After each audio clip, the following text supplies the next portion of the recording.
सिहोरा नाम के गांव में अर्जुन अपनी पत्नी प्रिया और 2 बच्चों छोटू और गोलू के साथ रहता था। अर्जुन अपना एक छोटा सा ढाबा चलाता था। वह बड़ा ही लजीज खाना बनाकर बेचता था, जिससे उसका ढाबा ठीक ठाक चलता था। वाह यार अर्जुन, क्या लाजवाब खाना है। तुझे पता है, इतना स्वादिष्ट पनीर मेरी माँ भी बनाया करती थी।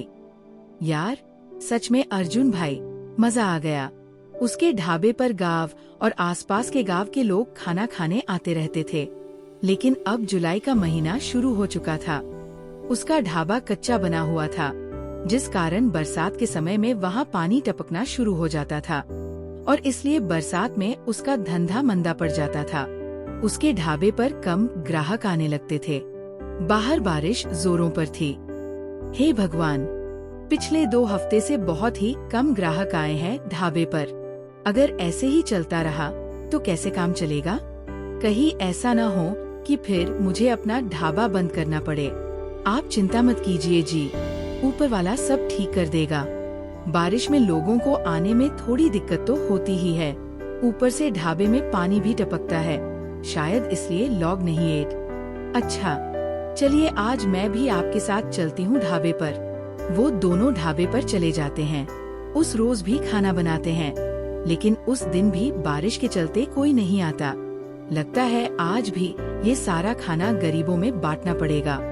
कोई ग्राहक नहीं आया। उस रोज भी वो सारा खाना गरीबों में बांट आते हैं। ऐसे ही दिन बीतते हैं। एक रोज आधी रात के समय गांव में तेज तूफान आता है और जोरों से बिजली कड़कती है। वो बिजली उसके ढाबे पर आकर गिरती है, जिससे उसका ढाबा जल जाता है। ये क्या हो गया प्रिया? अब मैं क्या करूँगा? मेरी तो रोजी रोटी ही छिन गई। मेरी भी कुछ समझ में नहीं आ रहा जी। लेकिन आप ज्यादा टेंशन मत लीजिए, नहीं तो आपका बीपी बढ़ जाएगा।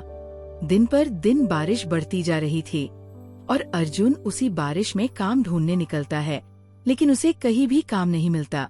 उल्टा सारा दिन बारिश में भीगने के कारण उसे सर्दी लग जाती है। वह बीमार पड़ गया। अब जैसे तैसे वह अपने दिन काट रहे थे।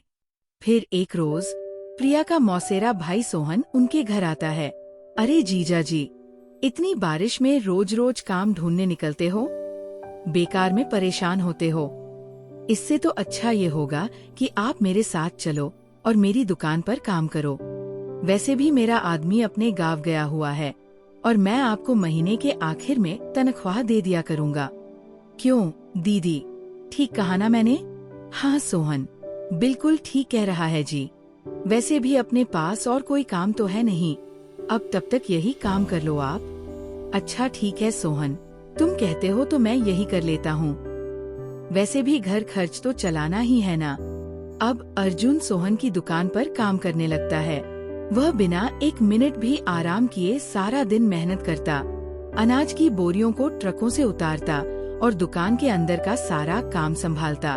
लेकिन जैसे ही महीना पूरा होने को आता है, तभी तनख्वाह देने के नाम पर सोहन टालमटोल करने लगता है। तनख्वाह? कैसी तनख्वाह जीजा जी? ये तुम कैसी बातें कर रहे हो?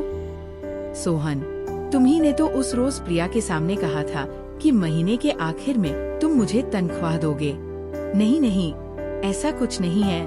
आपको काम की जरूरत थी, मैं जानता हूँ, लेकिन मैंने आपको यहाँ पर काम करने नहीं, मदद करने के लिए बुलाया था।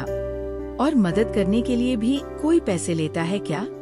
ये तुमने मेरे साथ ठीक नहीं किया सोहन। भगवान तुमको माफ नहीं करेगा। अरे जाओ जाओ। सोहन ने अर्जुन को निकल दिया। अर्जुन दुखी मन से घर आ जाता है। आ गए आप? आज तो महीने का आखिर है, आज तो आपको तनख्वाह भी मिल गई होगी। पत्नी ने बोला, तो पापा फिर तो आप कल ही मेरे स्कूल की फीस भर दीजिए। आपको पता है, मेरी टीचर मुझे रोज रोज फीस के लिए टोकती है। पीछे से छोटू ने बोला। ये सुनते ही अर्जुन की आंखों में आंसू आ जाते हैं। मेरा नसीब ना जाने कैसा है प्रिया, जो मेरे साथ कुछ भी अच्छा नहीं हो रहा। आप रो क्यों रहे हैं? ठीक से बताइए ना, क्या बात है? फिर अर्जुन उसे सारी बात बताता है। हे राम, वो इतना बड़ा मक्कार निकलेगा, मैंने कभी नहीं सोचा था। छी, उसे तो भाई कहते हुए भी शर्म आ रही है मुझे। फिर कुछ दिनों तक जैसे तैसे वह दूसरी जगह नौकरी की तलाश में जाता है। तब जाकर उसे एक बड़ी कोठी में ड्राइवर की नौकरी मिल जाती है, जहां उसे महीने के 8,000 रुपए तनख्वाह के रूप में मिलते हैं। लेकिन वो ड्राइवरी के अलावा अपने घर के काम भी कर लेते और इसी के सहारे वह अपना घर खर्च चलाता है। ऐसे ही एक शाम जब अर्जुन काम से घर लौट रहा होता है, तभी उसकी नजर सड़क किनारे गिरे हुए एक लड़के पर जाती है, जो लगातार मदद की गुहार लगा रहा था। कोई मेरी मदद करो। ये तो किसी बच्चे की आवाज आ रही है। अर्जुन जल्दी से उसे पास के डॉक्टर के पास ले जाता है और उसका इलाज करवाता है।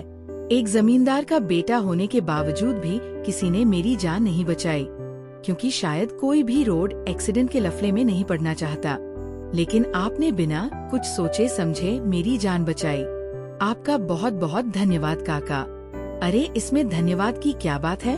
तेरी जगह अगर मेरा बेटा होता तो क्या मैं उसकी जान नहीं बचाता? उधर जैसे ये बात जमींदार को पता चली, वो दौड़ा दौड़ा आया और उसने विवेक को गले से लगा लिया। तेरा बहुत बहुत शुक्रिया अर्जुन।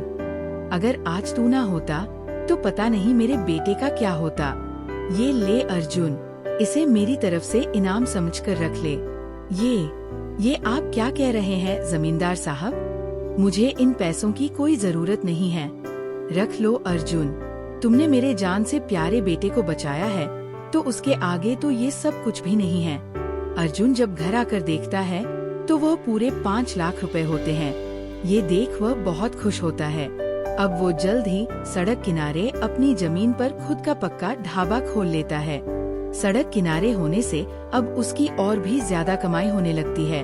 अब बरसात में ना तो उसके ढाबे की छत टपकती और ना ही ग्राहकों की कमी होती, क्योंकि गाड़ियों में घूमने निकले लोग उसके ढाबे पर ही अपनी गाड़ी रोकते और लजी जलजीज खाना खाकर बारिश के मजे लेते। अब अर्जुन अपनी पत्नी और बच्चों के साथ खुशी खुशी रहने लगा। दोस्तों, उम्मीद करती हूँ कहानी पसंद आई होगी। वीडियो को लाइक करे, शेयर करे और आराधना टून्स को सब्सक्राइब करना ना भूलें। अगली कहानी में फिर मिलेंगे, एक नई कहानी, नई सीख और नए जज्बात के साथ। नमस्कार।